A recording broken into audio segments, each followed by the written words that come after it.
कक्षा 9वीं के छात्र यहाँ पे देख सकते हैं अर्धवार्षिक परीक्षा 2024-25 के लिए कक्षा 9वीं का सामाजिक विज्ञान के लिए देखिए 10 दिसंबर को आपका सामाजिक विज्ञान का पेपर होने वाला है। उसके लिए आ चुका है आपका मॉडल प्रश्न पत्र। इसको मैं आपको पूरा का पूरा सॉल्व करके बताऊंगा। पूरा 1 से लेकर के 23 तक के आपके पूरे आंसर आपको इस वीडियो में मिलेंगे। तो वीडियो में आपको बने रहना है। जैसा कि मैंने आपके पिछले पेपर की तैयारी करवाई थी इसी तरीके से आपके हर एक पेपर की तैयारी मैं करवा रहा हूँ, है ना। देखिए सबसे पहले देखिए आप यहाँ देख लेते हैं आपके यहाँ पे प्रश्न पत्र को। समय आपको 3 घंटे मिलने वाला है। यही आपका पैटर्न रहेगा। पूर्णांक आपका 75 नंबर का रहने वाला है। और देखिए आपको बहुत अच्छे पेपर में नंबर चाहिए तो वीडियो को पूरा देखना सभी क्वेश्चन के आंसर के साथ, क्योंकि मैं प्रोवाइड कराऊंगा, है ना। तो पूरे आंसर बिल्कुल याद करते चलना, है ना। देखिए सबसे पहले हम अपने निर्देश को पढ़ लेते हैं। सभी प्रश्न हल करना अनिवार्य है, तो हम भी पूरे क्वेश्चंस को देखेंगे, उनके उत्तर देखेंगे। नेक्स्ट है आपका प्रश्न क्रमांक 1 से 5 तक 30 वस्तुनिष्ठ दिए गए, मतलब 30 नंबर के तो हमारे वस्तुनिष्ठ है केवल, है ना। प्रत्येक पर 1 अंक निर्धारित है। सेकंड नंबर रहेगा हमारा, थर्ड नंबर प्रश्न क्रमांक 6 से 17 तक आपके 12 प्रश्न हैं जो कि 2-2 नंबर के हैं।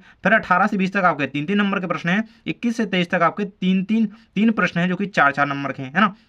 तो हम पूरे प्रश्न पत्र का सॉल्यूशन देखेंगे। बहुत ही इंपॉर्टेंट मॉडल पेपर है ना, तो इसको हम पूरा सॉल्व करेंगे। देखिए सबसे तो हमने कर लिया है थोड़ा सा जूम ताकि आपको क्लियर दिखे। देखिए सबसे पहले नंबर का क्वेश्चन आ जाता है आपका प्रश्न नंबर 1 में आपके सही विकल्प प्रकार के प्रश्न हैं जो कि 6 नंबर के आपके रहेंगे। एक एक करके सबके आंसर बिल्कुल देखते चलना। देखिए भारत के दक्षिण में कौन सा सागर है? प्रशांत महासागर। ब नंबर कहता है हिंद महासागर। सा रहेगा आपका अरब सागर। दा कोई नहीं। तो देखिए दक्षिण में आपने नक्शा देखा होगा, नीचे सबसे आपको कौन सा दिखता है? हिंद महासागर। तो इसका आंसर आपको लगा लेना है हिंद महासागर, बिल्कुल से याद रखिएगा।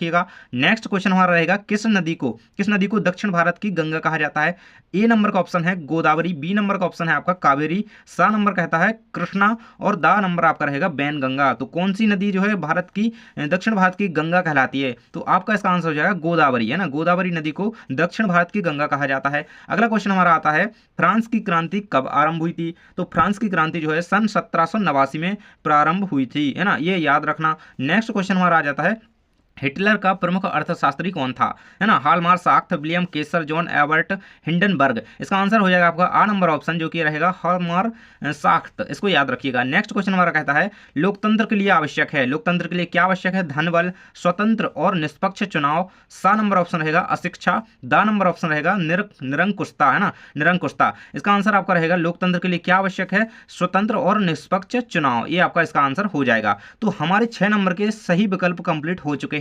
चलिए बढ़ते हैं आपके आगे के क्वेश्चंस की ओर, जो कि आपके रहेंगे यहाँ पे रिक्त स्थान। देख सकते हैं आपके 6 नंबर के रिक्त स्थान पूछे जा रहे हैं। पहला क्वेश्चन है आपका भारत की भूमि का क्षेत्रफल खालिस्तान वर्ग किलोमीटर है। तो क्या है इसका आंसर? आप लोग को पता है तो कमेंट में बताते जाएंगे। इसका आंसर लिखना है आपको 32 लाख, है ना, 32,87,263 वर्ग किलोमीटर, है ना, वर्ग किलोमीटर। इस तरीके से लिख देंगे, ये आपका इसका आंसर रहेगा। इसको बिल्कुल से याद कर लेना क्योंकि ये बहुत ज्यादा इंपोर्टेंट है। 32,87,263 यही आपका उत्तर हो जाएगा। नेक्स्ट है आपका लोगों का एक स्थान से दूसरे स्थान पर जाकर बसना, ये क्या कहलाता है? देखिए जब लोग शहरों से गांव की ओर या फिर कहीं से भी मतलब एक जगह से दूसरी जगह जाते हैं तो उसका जाकर उनका बसना क्या कहलाता है? तो वो प्रवासन कहलाता है। क्या कहलाता है? प्रवास कहलाता है, एक तरीके से प्रवासन जिसे कहते हैं। बिल्कुल इसका आंसर प्रवासन आपका हो जाएगा। देखिए अभी तक आपने चैनल को सब्सक्राइब नहीं किया तो जरूर से कर लेना, क्योंकि यहाँ पे हर एक सब्जेक्ट की तैयारी आपकी इसी तरीके से करवाई जाएगी।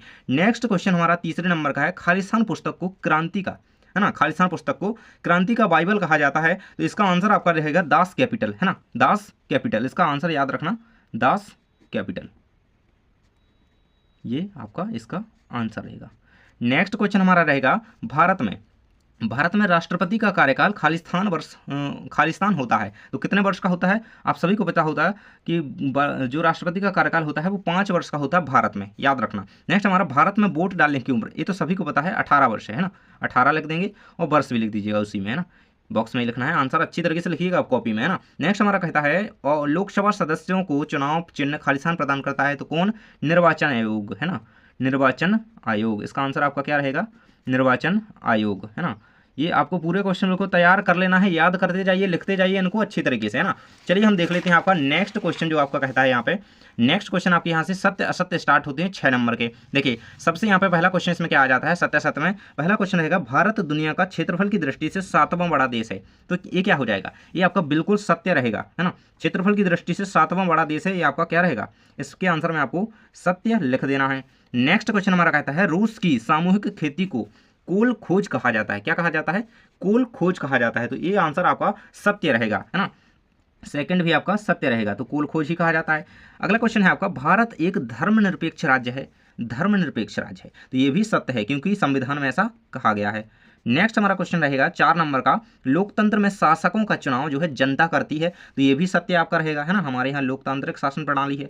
अगला क्वेश्चन रहेगा आपका, भारत में आम चुनाव प्रत्येक 5 वर्ष बाद किया जाता है, होता है ना, ये भी आपका सत्य रहेगा। लगभग आपके सारे सत्य इसमें बताए गए हैं। अगला है आपका, उत्पादन भूमि श्रम और पूंजी उत्पादन के कारक है ना, उत्पादन भूमि श्रम और पूंजी उत्पादन कारक के कारक हैं, तो ये भी आपका सत्य रहेगा। इस तरीके से हमारे सभी सत्य सत्य कंप्लीट होते हैं और 6 नंबर आपके बिल्कुल पक्के हो जाते हैं। चलिए देख लेते हैं आपकी सही जोड़ियाँ, जिसमें स्तंभ आ और बा में दी गई हैं। 6 नंबर की सही जोड़ियाँ रहेंगी।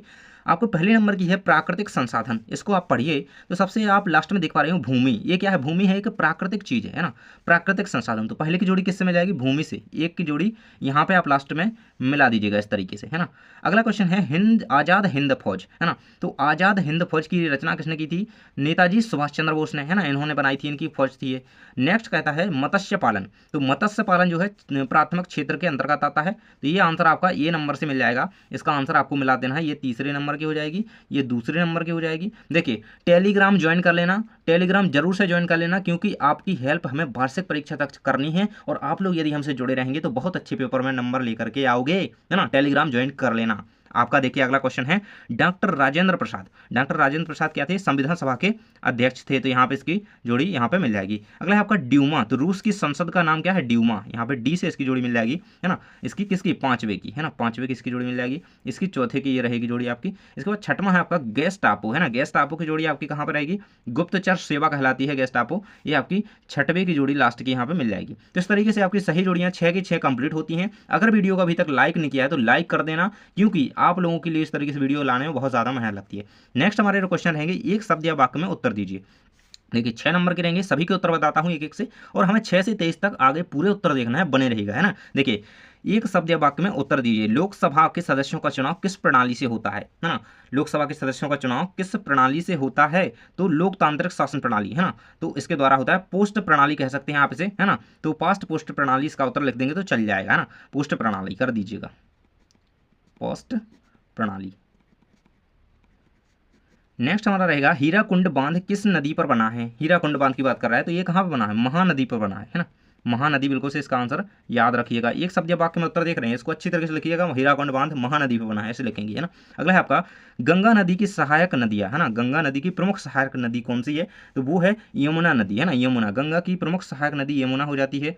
और घाघरा नदी हो गई, गोमती हो गई, है ना, घाघरा लिख देंगे, है ना, गोमती, ये सारी क्या है, गंगा की प्रमुख सहायक नदियां हैं, इनको याद रखना।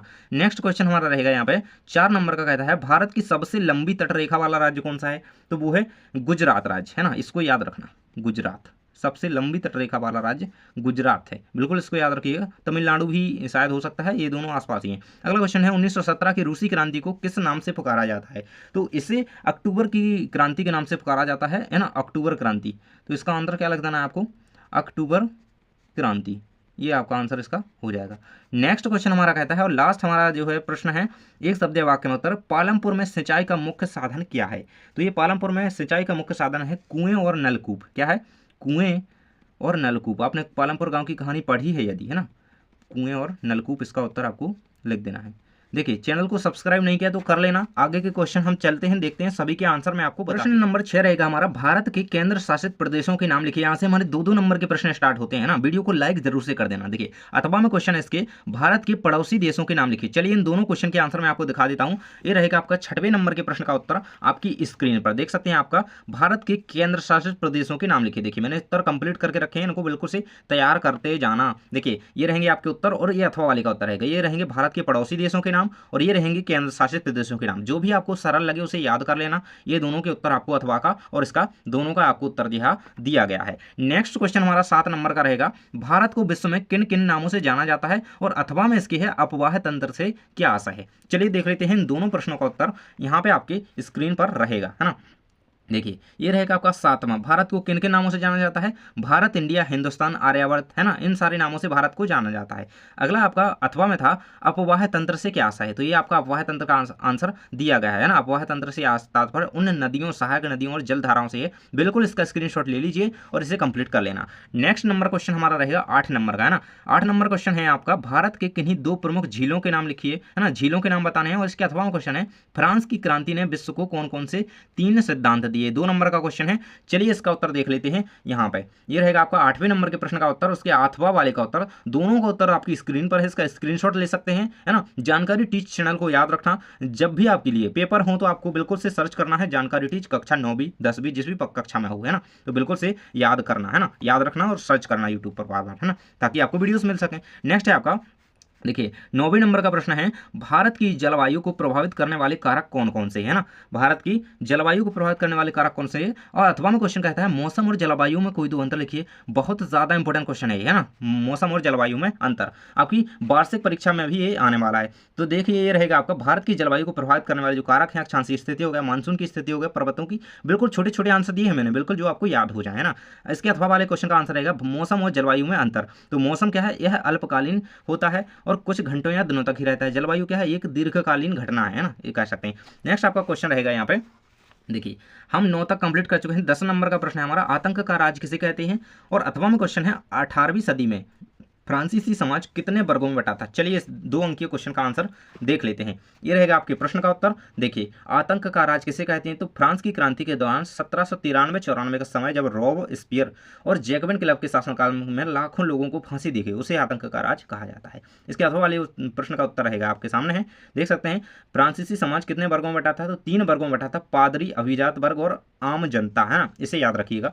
अगला क्वेश्चन हमारा रहेगा यहाँ पे, देख सकते हैं 11 नंबर का प्रश्न कहता है, कार्ल मार्क्स का पूंजीवाद पर विचार क्या था, है ना। कार्ल मार्क्स का पूंजीवाद पर क्या विचार था? अथवा में है द्वितीय इंटरनेशनल क्या था, है ना। द्वितीय इंटरनेशनल क्या था और कार्ल मार्क्स का विचार क्या था? तो ये आपके सामने उत्तर इसका दिया गया है। कार्ल मार्क्स का पूंजीवाद पर क्या विचार था, ये आंसर लिख लेंगे। और नेक्स्ट आपका अथवा वाले का उत्तर इसका दिया गया है, द्वितीयक इंटरनेशनल क्या था, है ना, इसे कंप्लीट कर लेना। देखिए अगर चैनल को अभी तक सब्सक्राइब नहीं किए हो ना, तो भाई कर लेना, क्योंकि आपकी वार्षिक परीक्षा बहुत निकट है भैया। टाइम टेबल आ चुका है, टाइम टेबल देख लेना, मैंने डाल दिया है ना। चलिए बढ़ते हैं आपके अगले प्रश्नों की ओर। आपका अगला प्रश्न यहाँ पे कहता है, अगले प्रश्न में आपका आ जाता है यहाँ पे, संविधान क्या है ना, उसके अथवा वाली, है ना, लोकतांत्रिक, सॉरी हमने ये क्वेश्चन तो ये देखा ही नहीं अभी, लोकतांत्रिक सरकार क्या होती है, 12 नंबर का प्रश्न है। और इसके अथवा में क्वेश्चन यहाँ पे कह रहा है कि संविधान सभा क्या है ना, अथवा में क्वेश्चन कह रहा है संविधान सभा क्या है। चलिए तो हम इसका उत्तर देख लेते हैं, आपकी स्क्रीन पर रहेगा आपका इसका उत्तर, ये जरा हो जा, ये रहेगा, है ना, ये आपका लोकतांत्रिक सरकार का उत्तर और संविधान सभा, दोनों का उत्तर आपकी स्क्रीन पर दिया गया है, स्क्रीनशॉट ले सकते हैं। देखिए ये लोकतांत्रिक सरकार का रहेगा, ये संविधान सभा का रहेगा, है ना, इसको कंप्लीट कर लीजिएगा। नेक्स्ट क्वेश्चन हमारा कहता है पंथ निरपेक्ष, है ना, पंथ निरपेक्ष क्या है, अथवा में कहता है आम चुनाव क्या है। चलिए इन दोनों के उत्तर आप देख लेते हैं। देखिए पंथ निरपेक्ष का उत्तर आपके सामने रहेगा, ये देखिए पंथ निरपेक्षता का अर्थ है कि राज्य किसी धर्म विशेष को प्रोत्साहित नहीं करेगा और सभी धर्मों को समान मिलकर के व्यवहार करेगा। इसके अथवा में क्वेश्चन था आम चुनाव क्या है ना, आम चुनाव क्या है, इसका उत्तर आपके सामने दिया गया है। अगला क्वेश्चन आपका रहेगा 14 नंबर का प्रश्न कहता है कि कार्यशील पूंजी से आपका क्या तात्पर्य है और पालमपुर गांव के विकास तंत्र से आप क्या समझते हैं। चलिए इन दोनों प्रश्न का उत्तर देख लेते हैं। तो ये रहेगा आपका कार्यशील पूंजी, है ना। देखिए कार्यशील पूंजी को पूरा स्क्रीनशॉट कर सकते हैं और पालमपुर गांव के विकास तंत्र से आप क्या समझते हैं, ये पूरा उत्तर आपकी स्क्रीन पर दिया गया है, इसको स्क्रीनशॉट ले लीजिए। अगला क्वेश्चन आपका कहता है कि रबी और खरीफ की फसलों में 2 अंतर लिखिए, है ना। और अथवा में क्वेश्चन है मानव पूंजी अन्य संसाधनों से किस प्रकार श्रेष्ठ है, लिखिए। तो 2 नंबर का ये प्रश्न है आपका। चलिए हम इसका उत्तर देख लेते हैं। आपकी स्क्रीन पर इसका उत्तर रहेगा 15 का, रबी और खरीफ में अंतर आपका दिया गया है। और इसके अथवा वाले क्वेश्चन का आंसर दिया गया है मानव पूंजी अन्य संसाधनों से कैसे श्रेष्ठ है ना। तो इसका भी उत्तर आप कंप्लीट कर लीजिएगा। 15 का अथवा और मेन क्वेश्चन ये हो गया।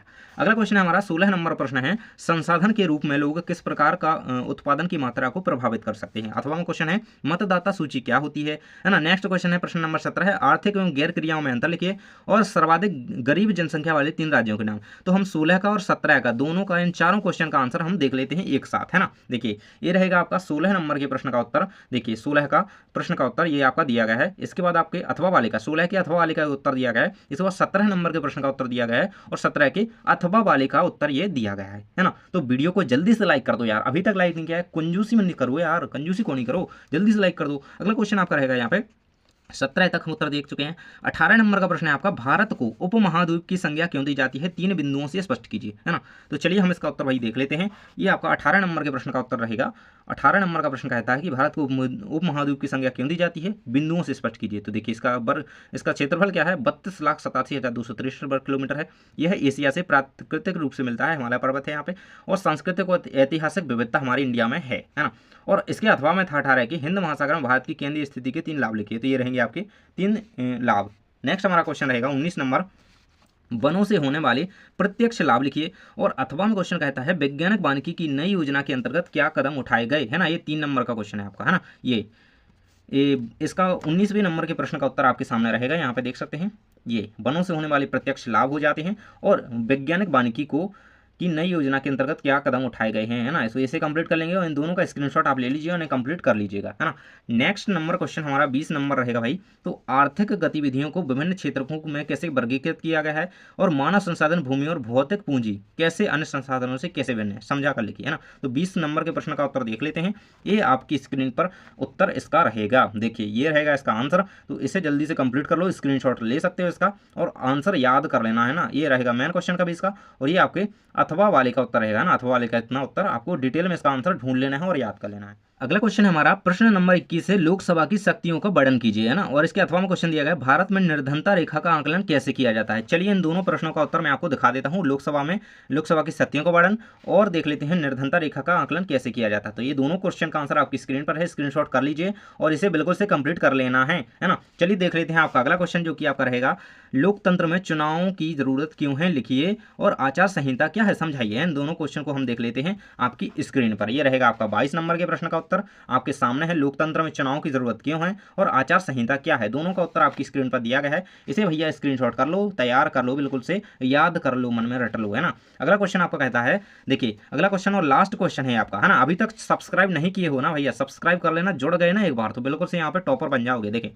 भारत के सीमाकार मानचित्र में निम्नलिखित को दर्शाइए। तो अरावली श्रेणी, पूर्वी घाट हो गया, विंध्य श्रेणी होगी, मैकल श्रृंखला होगी, महानदी, बेरन ज्वालामुखी, सर क्रिक पॉइंट। 4 नंबर का क्वेश्चन है, मैप वाला क्वेश्चन है। इसका आंसर यहाँ पे नहीं है, लेकिन यहाँ पे देखिए क्वेश्चन में ये बताया गया है सारा कुछ, जो भी मैटर है मैंने यहाँ पे लिख रखा था, लेकिन मैप में प्रोवाइड नहीं करा सका, इन्हें आप ढूंढ लीजिएगा, है ना। तो ये हो जाते हैं हमारे सभी प्रश्नों के उत्तर सहित मैं आपको इसका प्रोवाइड करवा चुका हूँ। और देखिए आपको अन्य सब्जेक्ट की भी इसी तरीके से तैयारी करनी है, तो बिल्कुल से सब्सक्राइब कर लो चैनल को और अच्छी तरीके से तैयारी करते रहो। ये सभी क्वेश्चन तैयार कर लेना, क्योंकि ये बहुत ज़्यादा इंपॉर्टेंट हैं, क्योंकि ये मॉडल प्रश्न पत्र के हैं। थैंक्स फॉर वॉचिंग, मिलते हैं नेक्स्ट वीडियो में।